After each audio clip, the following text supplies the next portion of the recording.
Welcome to this, our 16th annual African Investigative Journalism Conference and our first virtual.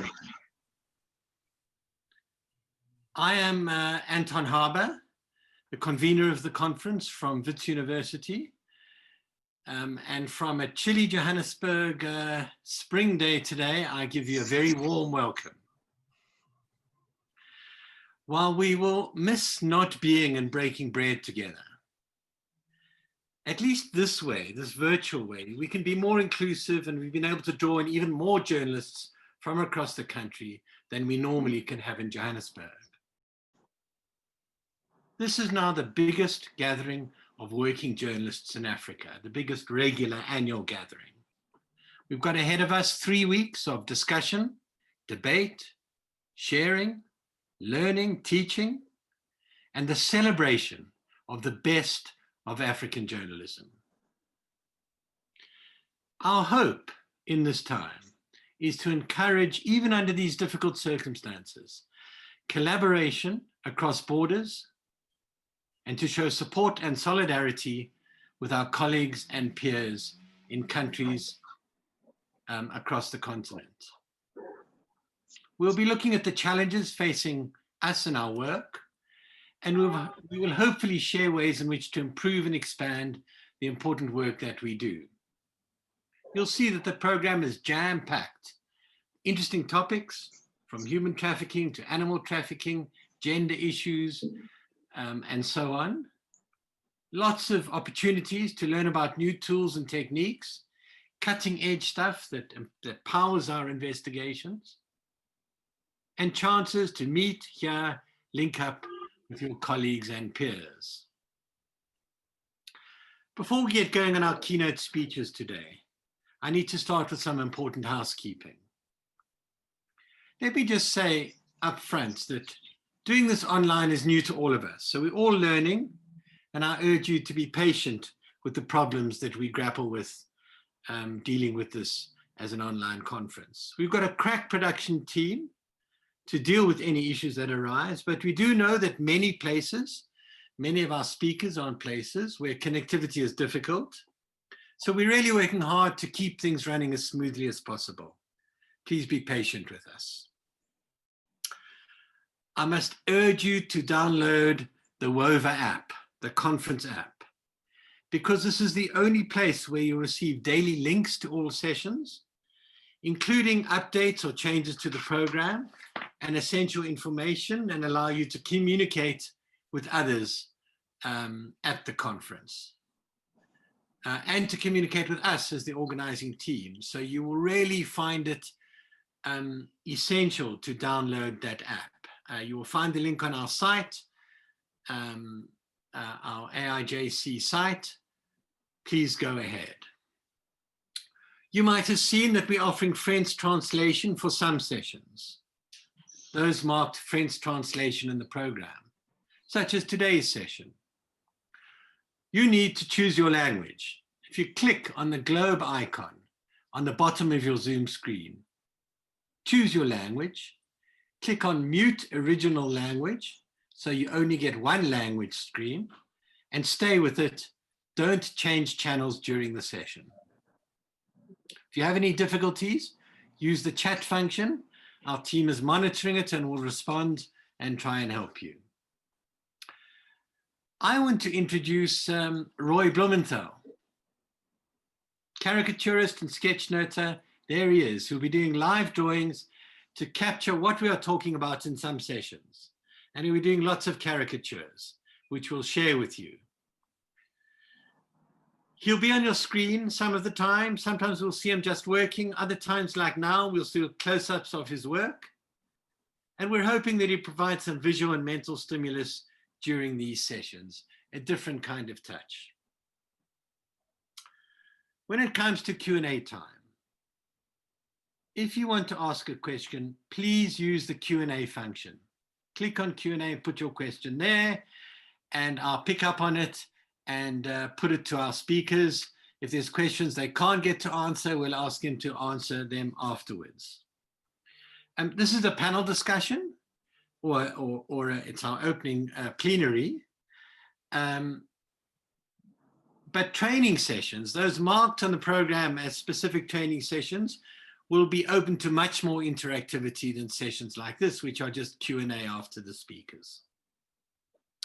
If you look at the program, you see that I have just added some informal meetups, usually in the early evening. These are chances to meet people who share an interest on topics such as covering the tobacco industry, campaigning for better access to information, covering COVID, or covering a topic like water. You'll see them there. If it is of interest to you, please take note and join those gatherings. We've got a newsroom running that will be putting up reports, pictures, etc. on our website. Material from the conference will be available. Videos, presentations, tip sheets, news, reporting, be available after each session. If it's a panel discussion, it will be on our website, but if it's a training or workshop or masterclass, it'll only be available through the WOVA app. Finally, please help us to reach a widest possible audience by using your social media during the conference to report, comment on sessions, tweet, Facebook, hashtag, Instagram, as much as possible, please. Join us in having that conversation simultaneously on social media. Okay, now let me get to the best part, which is introducing our two keynote speakers. They are two of Africa's best known and most accomplished news hounds and muckrakers, both of whom have had a major impact with their work in their respective countries. First up is Anas Armeyo Anas, Ghana's undercover reporter extraordinaire. Most of us will remember how he used hidden cameras to catch judges taking bribes, among the many stories that he's done, and how those judges were sent off to prison. He's known for his courage and his daring and his extensive work in fighting corruption, a lot of it done as an undercover journalist. And you will see, and you can see that because of the nature of his work, he doesn't show his face. Anas.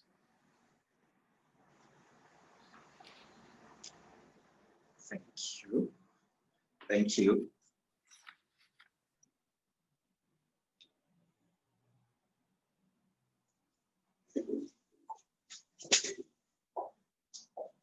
You can go ahead, Anas. It's an honor to be here, Antoine. Thank you for the introduction. To be on the pandemic, COVID-19, and its effects on journalists.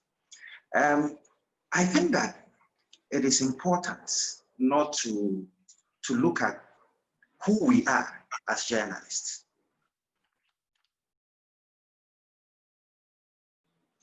The job we do, and I would like to emphasize that, let us even ignore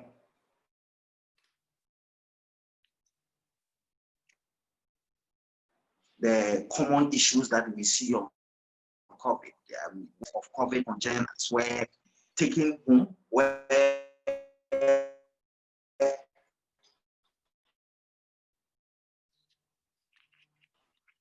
news, lack of financial support. That's really only why I think that COVID took a shine out of the African journalists. And I'm going to talk about the practical effects of COVID on us as undercover journalists. Again, I would like to reemphasize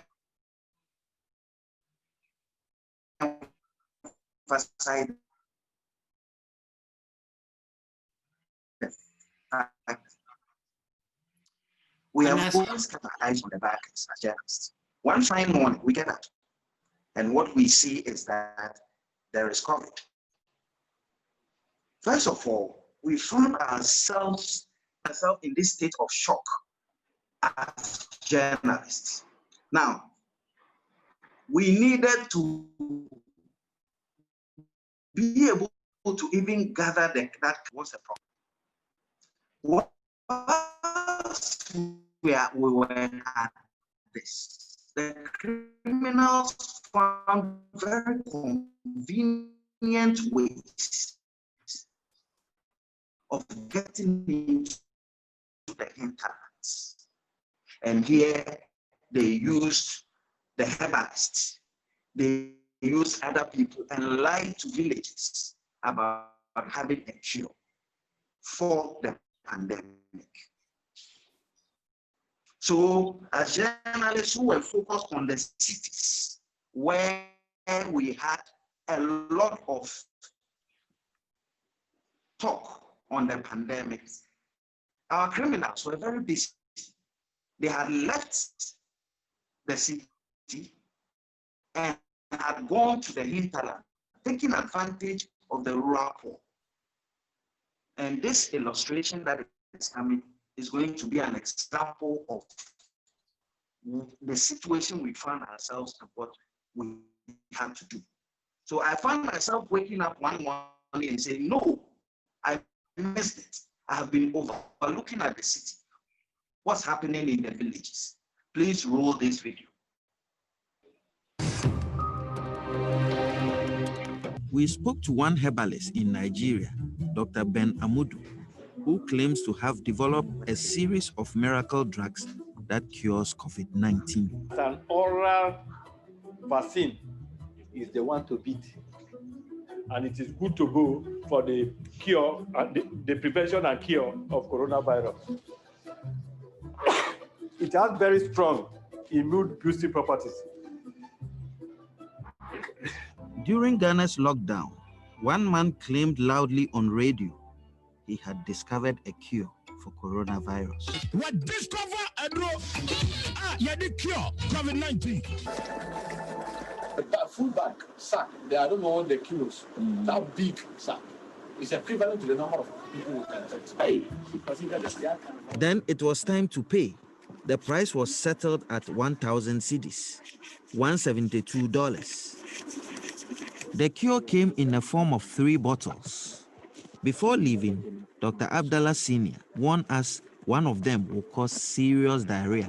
Although legally registered as a food supplement, the creator of the drug, Samuel Atudankan, claimed on multiple TV stations it had treated infected patients in China. A possible cure for a coronavirus. It's an international breakthrough. Nobody should go out and say the Center for Awareness Global Peace Meeting says they have found cure for coronavirus. It is not scientific and hence not conclusive. But away from the TV cameras, we found evidence a core agent continued to market the supplement as a COVID-19 cure to customers in private. But as I say, we are not everywhere. And we, as part of our work, we rely on information. And you have just given me information. The FDA moved to shut down the production facilities of the Abdallah brothers. The agents found evidence of large-scale production. I've not sold this thing in any way or the other. We have not sold them out to anybody. But what you have here is in commercial quantities. They also claimed they had never sold their concoction to anybody. Core FX and Samuel Atudankan did not respond to our allegations.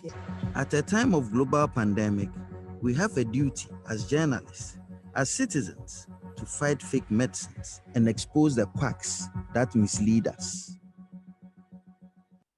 I worked on this story and I'm quite proud of it, but I still have a feeling that perhaps if our focus as journalists was not pointed at the capital city where we thought the pandemic should be, I would have done this story much earlier. And when you speak to lots of my colleagues, we interpreted the pandemic as being a pandemic of the city because all the coronavirus tests were done in the city and others. And that I thought that if I had done this story much earlier, I would have had a much more stronger impact. Don't forget, the criminals were also very smart with us as journalists. And they did tag along with that perception and followed clearly with the lockdown rules and regulations. At that time, they indeed knew that as journalists, we were locked down. We had no opportunity to go into the cities and hinterlands to be able to play that watchdog role that we play every day to ensure that they don't do the wrong things. So they had a field day, playing in the hinterland, taking advantage of people and all that. A reality check. When you carefully analyze what has been happening on the continent, you realize that during COVID, we had lots of issues. Journalists themselves were subjects of abuse. When you look at Nigeria, our brother Sikiru Obarayese got attacked by the police whilst covering COVID-19 during the lockdown. In South Africa, there was saying the police charged journalists, Paul Intoba, after he photographed COVID-19 lockdown. Journalists got assaulted by soldiers enforcing. And when you look at the report that came from this area, you would read journalists where I am saying that these things, especially in the case of Ghana, were coordinated. Anas, we're struggling with your sound, and you're breaking up quite badly. So I wonder if you just want to wrap up. I'm sorry to do this, but it's really very difficult for us to hear you. It's important. But what the pandemic eventually did was to shift our focus from the usual issues that we cover, move our focus onto COVID, then the criminals turn around, take advantage of society, and then milk us dry. I want to make it saying here, I'm not assuming the least that I was bad. Indeed, Ghana, we did indeed stand, we stood well, we fought COVID, we are still fighting COVID, we are still in it, we are doing it well. But I can tell you that as COVID issues are going, issues about our issues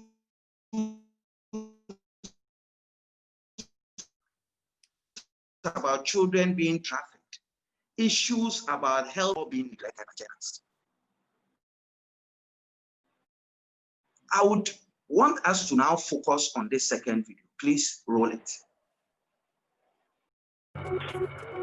As the coronavirus swept through Ghana, our health workers were the first line of defense.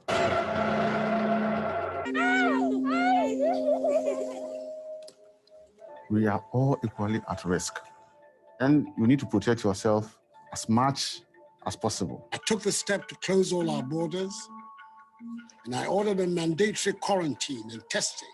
The government instructed the hospital to obtain PPE by any means necessary, and wealthy donors provided thousands of items. But I received multiple reports that some of the hospital staff had formed a clandestine network to cash in on the crisis by diverting PPE and selling it off. Thomas charges 600 Ghana cedis, or $105 for the 3 protective suits, designed to protect intensive care unit staff from infection. I showed him my video evidence of Thomas's activities. If you look at the face shield in my head of department, tried on it on his own to try and create some for us. And apparently we had some in the country and people were selling it. Like that's wickedness. The bag contains 10 bundles of 10 face masks, 100 masks in total, all made on site and meant exclusively for hospital workers. Divine appears happy with his 800 cedis or $140 and unconcerned about 100 masks he has just removed from the hospital front line. We put these allegations to the senior management of the Greater Accra Regional Hospital. They responded soon after, stating that following an internal investigation, both men had been suspended from duty for privately selling PPE in breach of hospital rules. While all this was going on, we knew that even in the cities where our hospitals were well equipped and other things, there was still a lot of thievery. Donations that had been given to the hospitals were all being abused and stolen by not even people different, but office staff.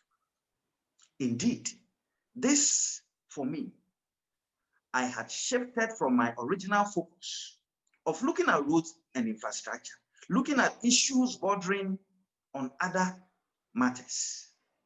But here I was presented one fine morning with the COVID situation, which is equally important. But I cannot negate the fact that COVID indeed took a shine out of me and my colleagues. I would emphasize by closing with these concluding remarks that COVID would always remain a very useful and an important subject for us African journalists.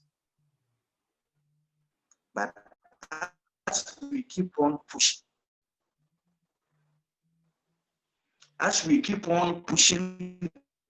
this pandemic from protocols, and PPE protocols are also important. The criminals are very busy. Anas, we're losing you again.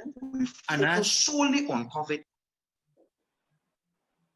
Am Anas, I clear now? We are losing you again. I'm sorry, we can't hear what you're saying. So I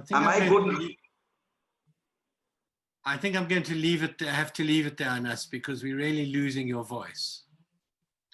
My apologies. Okay. I think we got the gist, and we saw two really interesting extracts from your work, but it's too difficult for us to hear, and so I need to move on. Hopefully that when we come to Q&A at the end, we'll be able to hear you again to respond to queries.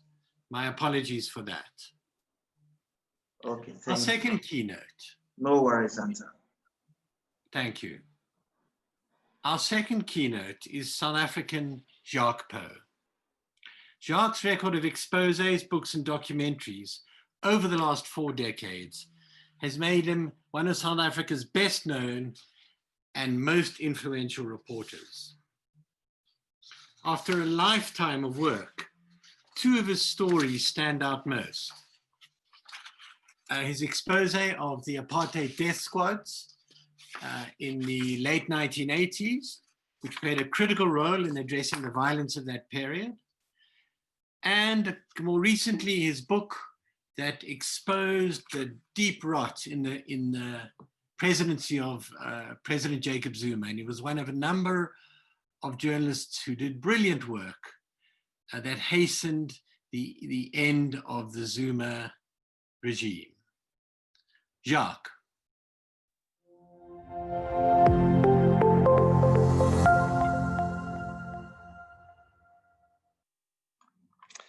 Thank you, Anton. I'm not sure whether it's 4 decades. I know my hair is white and I've got a white beard. I mean, the only thing you see these days is whiteness. But anyway, thank you for introducing me. I want you to look at the following books that have been published in the last 3 years or so, because I'm going to talk about the power of the investigative book. So I want you to look at the following books that have been published in the last sort of like 3-4 years. This is not a comprehensive list, but they illustrate the extent to which investigative journalism is now performed in books. Right, we can go on a bit quicker.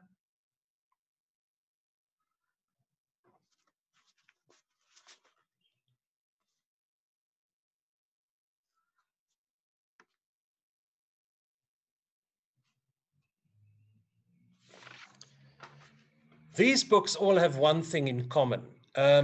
It exposes an abuse of power and in most cases fraud, corruption, and nepotism. You can go on with the list, it's fine. In most cases, the abuse of power is of course committed by the authorities, although the list also includes exposés of corporate fraud and gangsterism. And with the exception of the books by Jacob Lemini, Henny van Vieren, and Johnny Steinberg, which are historical in nature, they all deal with the effect of the state capture project, which is lawlessness, the destruction of the law enforcement agencies, nepotism, and mind-blowing greed. Over the past few years, gangsterism and criminality has flourished. Extrajudicial killings have spiked. White-collar criminals could steal with impunity. And Eskom, Transnet, PRASA, Denel, SARS, the Hawks, Police Crime Intelligence, and the NPA were all captured. Now, for many years, investigative journalism were dominated by 3 or 4 mainstream newspapers, while the bulk of exposés are now appearing online from specialist investigative units like Amabungani or online publications like News24, Daily Maverick, MoneyWeb, PoliticsWeb. But now there's this new kid on the block, the investigative book. And books have firmly entrenched themselves as vehicles of investigative journalism. When I wrote The President's Keepers, I remember I had a conversation with Adrian Besson. He was then writing Enemy of the People with Peter de Tooy, and we exchanged sort of like, sort of some information about the books we were writing. And I remember him saying to me, you mustn't wait with what you have, because one doesn't break a story in a book. I'm glad I've proven Mr. Besson wrong at least once in his life, and so have the other books. Now, one of the most significant books that have appeared recently and was the first one on the list is, of course, Peter Louis Myburgh's Gangster State, which is a devastating indictment of Ace Magashule and the people surrounding him. The book almost reads like a criminal charge sheet against Magashule and his cronies. Now, Peter Louis, of course, had the very good fortune that Magashule supporters tried to burn his book at its Johannesburg launch, and publicity, we all know that like that is absolutely priceless. I was, of course, even more fortunate in that the State Security Agency attempted to remove my book from the shelves and then laid criminal charges against me. SARS also laid criminal charges and then launched a high court application against me. And if that wasn't enough, the Hawks performed an evening raid on my office. I've always said it wasn't that I wrote such a great book, but when you have idiots like Tomo Yanni and Arthur Fraser as your publicists, you certainly can't go wrong. And they definitely helped to help President's Keepers to sell more than 200,000 copies over 11 editions, and it became the biggest recorded nonfiction book in our history. It's also sold widely overseas, and it was reviewed by the Washington Post, the Guardian, and whatever. And I believe Peter Louis Myburgh also sold a significant number of books, which is the reason why he now performs his craft from his beach cottage in Komiki, I believe. Anyway, book figures at the moment show that nonfiction books, and especially news and current affairs titles, dominate our nonfiction market. And this is obviously the result of our absolutely chaotic political landscape. Readers are trying to make sense of what the hell is going on out there. Is there hope? Is Cyril Ramaphosa going to survive? Will the country survive? Should I stay? I mean, that's the questions that people are grappling with, which is not the case in America, for example, where the memoirs and biographies of celebrities are far more popular than political or current affairs titles. Michelle Obama's biography Becoming, for example, sold 10 million copies. In the US, the average sale for political nonfiction is only 2,000 to 6,000 copies per title. And I'm now not talking about the really sort of like big ones like Bob Woodward. Now, their figures are not unlike South Africa, except that they have a population of in excess of 3 million. Now, I think what is very significant about the President's Keepers and Gangster State and books like Steinheist, Ministry of Crime, Hitmen for Hire, Blessing Bosasa, The War Party, is that they have all maintained their credibility and integrity, which is terribly, terribly important. You know, I was like Peter Louw, for example, I was severely attacked about the President's Keepers, and at one stage I was threatened with 11 lawsuits. Only one materialized, and that was the one by Arthur Fraser. But he has done very little to get the case going. He alleges that by defaming him, I have destroyed his business. Now, what the hell is a top civil servant doing with a business that gets government contracts? So come on, Arthur Fraser, let's go to court. You need to explain this. Now, we all know that Magashule's threats against Peter Louw never materialized because I think just like Fraser, he cannot afford to testify and he cannot be cross-examined either. All of us that have written a book know how incredibly hard work it is. When journalists write books, it is usually based on the research they have done for their various publications. Now, to write a book of investigative journalism probably requires that you leave your workplace for a few months and dedicate yourself, which is difficult. Employers are hesitant to grant extended leave, and publishers are currently not granting advances. Peter Louw, for example, resigned and wrote his book, and it was all worthwhile. I therefore want to give you a few guidelines for writing an investigative book. And can I just say that, you know, I still wanted to do research about the extent of investigative books in Africa, but I've been without power for 24 hours since the storm yesterday. It certainly hasn't caught on that much in the rest of Africa, but it definitely will. Right, let me get back to my guidelines.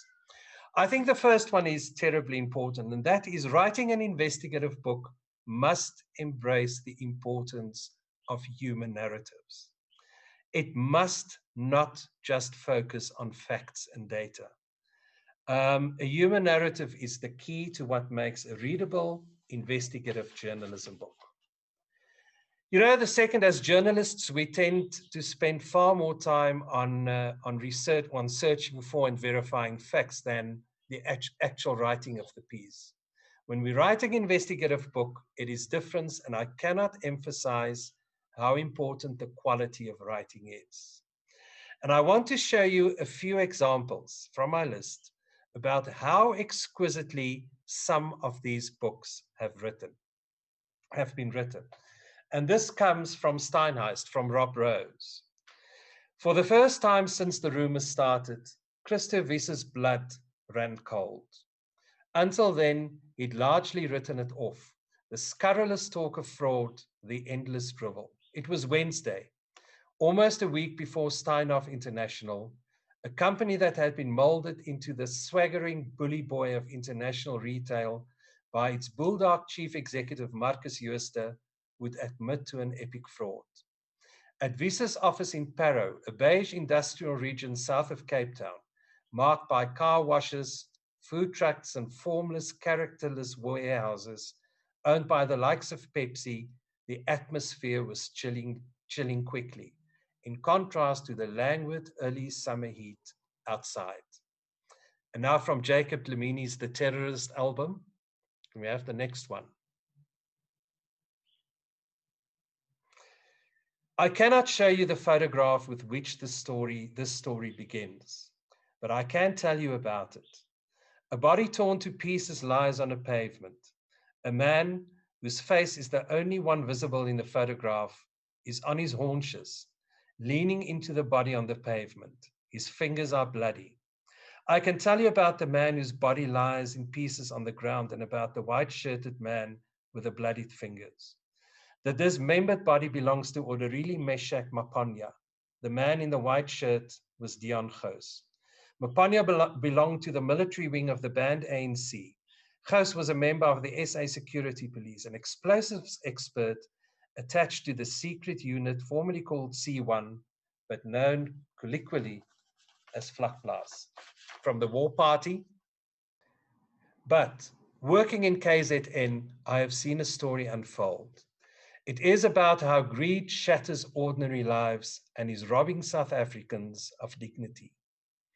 The ANC's policy of cadre deployment has created a depraved, venal monster, a vortex of competing patronage networks. Comrades are killing each other for a place at the trough, for jobs, tenders, and contracts. In South Africa today, everything seems to be about the party and the spoils of war.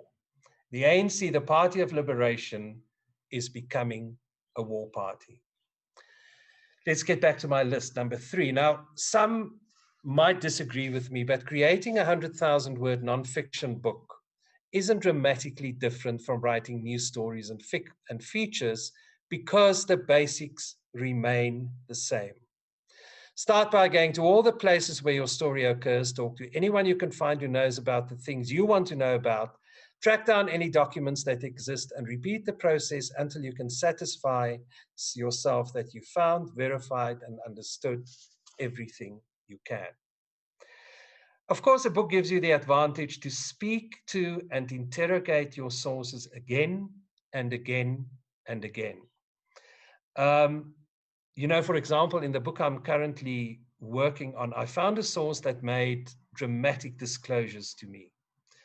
There's not documents to back up this person's story. So what I've been doing is that I've been going back again and again to this person, and I have taken 2 more affidavits from this person to make sure that his or her story remains unchanged, and through that I'm trying to verify it. And that's what a book enables you to do.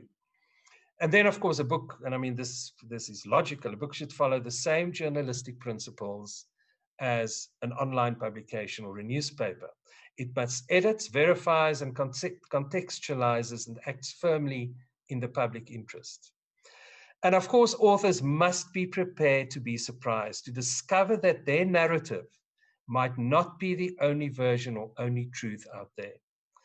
You must be prepared to be challenged and to alter your storyline. I'm speaking to Anton Harbour on Thursday about his new book and what happens when journalists become obsessed with their own narrative and refuse to believe or ignore an alternative version that might be true. In the end, it destroys reputations and have a dramatic impact on innocent lives. Timing is everything, you know, and sometimes it comes with luck. But it's also important to plan your release date. In my case, and in Peter Louis' case, our timing was just perfect, which is one of the reasons why we got so much publicity. I think it's very important that you have to find your rhythm as you write. I, for example, write early morning, and by late afternoon, I'm rather useless. Others work the other way around. We have all seen these instant books, you know, that are tuned out in 2 or 3 months. They're usually rubbish. Give yourself time to recharge and reflect, and read what you've written over and over again. It will get better with every read. Get organized, you know, and if I look at Mr. Harbour's study there behind him, he also seems to need some organization there. But anyway, you know, I can't tell you how important this is. What I now do is that every character and every event has its own file, and everything, interviews, clippings, research, interviews, visuals, are in each file. I did not do it with my previous book. It was all over the place. I remember, for example, I got some documents pertaining to the Gauteng Hawks head Mokotedi Prince and NPA head Sean Abrams. Wonderful material. Somebody emailed me this documents, but by then I had already written their chapter, so I just moved on, and I thought I'll get back to it. I forgot about it until the book was lying with the lawyers, and I remember phoning publisher Jill Moody, and I said to her, stop everything. I've got very important information. And she said, you want to lose your deadline. So organize. It's never been more important. Needless to say that the protection of sources and whistleblowers are sacrosanct. I have found that with writing a book, sources tend to trust you more because you spend more time with them. You've got more time to persuade them that their identities will never be revealed. But protection of sources, absolutely. Finally, please read your contract. I cannot stress this enough. Author contracts are exhaustive, and much of it is in fine print. Make sure that the publisher carries all the legal costs that will arise from your revelations, and negotiate your royalties. 15% on a book sounds good, but remember that is the price that the publisher sells your book to the bookshops. It's not the retail price. So happy writing. Thank you.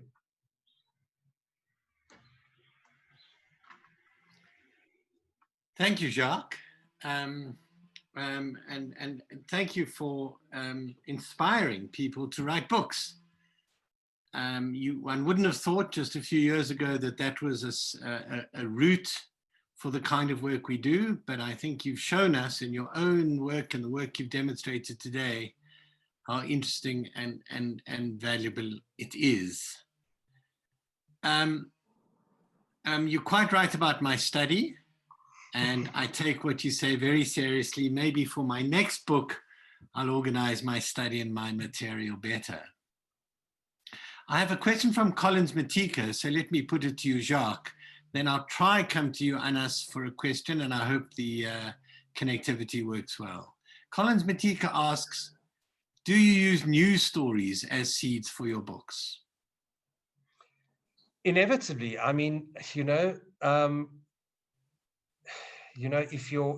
of course you do, you use news stories, I think, but we have to be careful. You can't always believe everything you find in a newspaper or in a news publication, and you're obviously going to spend some time about this in the next 3 weeks, but we have to be very careful what we use as sources.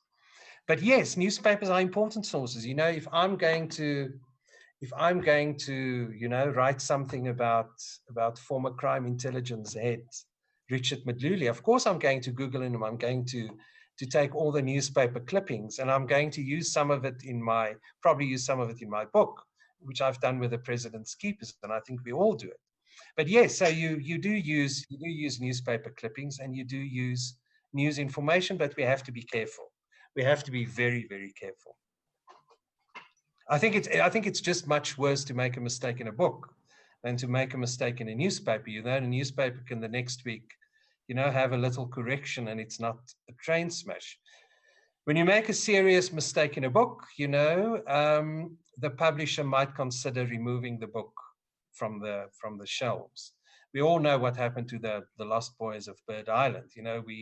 We don't want to make a mistake like that. The information in a book must be solid, like any publication should be. Thank you, Jacques. You make important points. Anas, I'm going to try and ask you a question and hope that we can hear the answer. I have a question from Aliwola Elegbedi asking about your methods. Sure. Thank you. Asking about the methods you use. And I want to take it a little bit further and ask you if you're concerned. You use undercover journalism. Do you have a set of rules you play by? Are you worried about using deception? And if so, how do you manage that? It'd be interesting to hear what rules you apply to yourself in doing undercover work. Well, the rules of undercover will not change, and it remains consistent, especially when you look at the BBC Ofcom rules. First of all, your prima facie evidence is key. Before any journalist decides to embark on investigating, have your prima facie evidence. The key to ask yourself is whether indeed the subject or the issue you are looking at is in the absolute interest of the public. So public interest is key to look at. You ensure that privacy issues and public interest issues are taken care of. These are the two rules that stand out everywhere that you go. Make sure you don't just go fishing, you establish your prima facie evidence. You don't just go saying that because I have a camera, I'm just going to pick it and start filming. No, you must make sure that you have whether it's in the public interest or not. Thank you, Anas. Thank you. Jacques, you mentioned a conversation with a colleague who talked to you about holding back on news stories for your book. No, he didn't say hold back. He said it's not. He said you don't break stories in a newspaper, and he said to me, yeah, don't keep the information. You better use it, because you don't break stories in a book. Right, right. But of course, we've all recently saw what happened with Bob Woodward's book. Yes. Where he did take some criticism because he had critical information about Donald Trump and his behavior and his conduct, which he held back for his book. I'd be interested to know if you have a view of how it relates to that work. You know, I understand why he did it. I think there is an ethical question. You know, I had been sitting, for example, about devastating information about what was going on in SARS. I mean, there weren't human lives at stake. But I sat with devastating information about SARS for many months before it was eventually published. The same with state security. I think this is open for debate. What Bob Woodward did, was it unethical? Should he have released earlier that the president knows that the virus is deadly? It's a very interesting question, and I've also read the criticism about Bob Woodward. Yet I understand what he did. I mean, he's after all a journalist. He was publishing a book.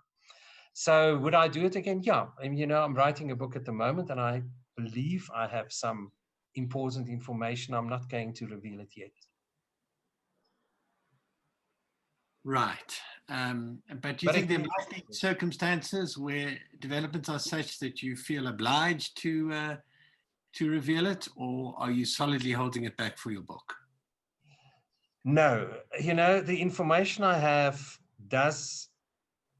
is if it's true. I'm still busy verifying it. So I can't really do anything yet. But it does involve criminality, and it does involve criminality from important people or an important person. But I'm still verifying it. But I can't see myself revealing it before my next book is finished, which might take some time. How would you have handled it? Look, I don't think there's a rule. I think that if you get a sense that the information needs to be out, you might change your mind. But obviously, one always wants original, important stuff in one's book. And I think that what we've learned is that a book can have more impact than a news story. A news story can easily get lost. Yeah. A book can have more impact. But a lot of that depends on who's writing it and how it's written and so on. Yeah, I agree. I have another question here for you. Relating to your 10 points of advice from Tanisha Jagels. I hope I'm pronouncing that right. Thank you, Mr. Power. My question, is an agent necessary to ensure a fair deal with the publisher? I don't know, because I've never used an agent. I've always dealt with publishers directly. What I've also learned, because when I started out writing books, I was thinking like a journalist, and I never negotiated anything. I didn't negotiate higher royalties. I was just too happy to sign the contract. I didn't even look at the contract. And I think when you intend to write a book, for once in your life, you have to think commercially. And I think you have to think financially. And you have to negotiate with a publisher. And if it's necessary, go to a next publisher. especially at the moment where book sales are down. Publishers are also struggling, or so they say. That's why they don't want to give advances anymore. So maybe it's important to shop around and to see what you can get. You know, so I think shop around. You know, I don't know whether it's necessary to use an agent. I think if your story is good enough, if the book is going to be good enough, and a publisher knows that it can make money out of it, they will give you a good deal. But I think it's important to shop around, read that contract, negotiate the royalties, see if you can get it up from, they're probably, you know, if you're a first-time author, they're probably going to offer you 12.5 or 13 or 14%. Negotiate. I think we have to think commercially as well. Thank you very much, Jacques. I mean, I certainly know that locally we very seldom use agents, but if one wants to go globally or internationally, then it becomes more essential. I certainly know from fellow writers in the US, they can't possibly go without an agent. So it also does vary from place to place. But there doesn't seem a great need, certainly in our country, and I think in many African countries. Well, thank you very much. Our hour is coming to an end. Anas, I'm sorry that we had connectivity problems and that we weren't able to hear better and more from you. But we'll work hard to try and deal with those issues. So thank you to both our speakers for their valuable contributions. And Anas, it was great to see snatches of that work. It really does look very interesting. I want to alert you to the fact that Paul Myers has the masterclass starting in an hour. Paul Myers is a great BBC internet sleuth. And that's what he's demonstrating this afternoon, how to do internet sleuthing. There are two great sessions tomorrow. One from the ICIJ team that's worked on their latest blockbuster story, FinChem, with a number of African journalists involved. And they'll take us behind that story. And then we have a focus on covering human trafficking. Some people have done some remarkable work, including undercover work, in exposing human trafficking across the African continent. So we've got great stuff coming up. Some people have had difficulty finding the link today. The link will always be on the WOVA, the WOVA program for the day. The entry for the day will have the Zoom link for you to click on. So please do download the WOVA and take that route to find the link you need. We are emailing them out every morning to people who are registered, but you will also find it there. So a big thanks to our team working behind the scenes, and a big thanks to our partners and sponsors. You had a glimpse of them earlier, and here they are again. We couldn't do what we do without their support. Let's end by taking a look at the work Roy has done live while the session is on. Thank you, goodbye. I hope to see you at our later masterclass, or to see you at tomorrow's sessions or later in the week. Thank you very much, Roy. I hope you managed despite the hard connectivity.